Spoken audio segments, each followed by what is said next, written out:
না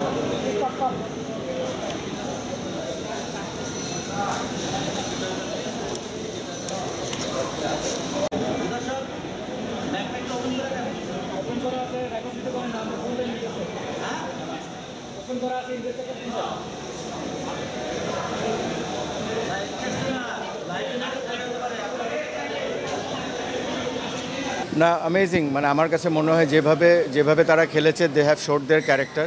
ইট was not an easy tour. Start করেছি আমরা কিন্তু খুব ভালো টেস্ট খেলে, যে টেস্টের ড্রটা আপনি উইনিং ড্র বলতে পারবেন। এরপর আমাদের টেস্ট একটা ভালো যায়নি। ওডিআই সিরিজে কিন্তু একটা জিনিস আমরা ভালো হয়েছে যে একটা ফার্স্ট ম্যাচ হারার পর যেভাবে ব্যাক করেছিল সেকেন্ড ম্যাচে, ওইটাও খুব ভালো একটা পজিটিভ সাইন ছিল। এরপর হয়তো বা সিরিজ জিততে পারিনি, বাট ফার্স্ট ম্যাচ T20 সিরিজে হারার পর the way we played, I thought it was clinical. খুবই ভালো পারফরমেন্স ছিল। আমাদের সবার আস্থা রাখতে হবে এই টিমের উপর, এবং আমরা যদি এদেরকে সাপোর্ট করি, আমরা এই টিম নিয়ে ইনশাল্লাহ অনেক দূরে যেতে পারবো। 100% অনেক মোটিভেটেড। এই ধরনের victory is always important for a team, specially যেই পিরিয়ডে আমরা যাচ্ছিলাম।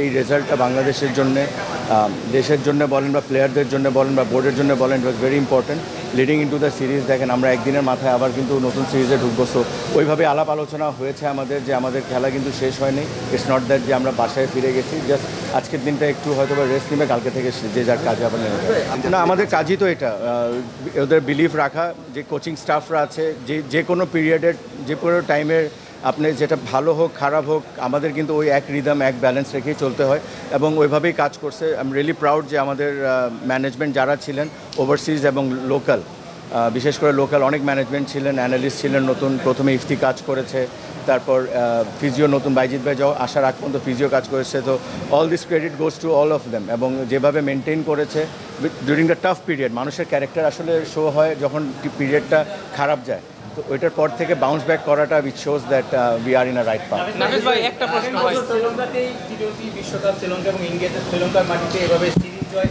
দাপুটীয় পারফরমেন্স এবং ব্যাটিংয়ে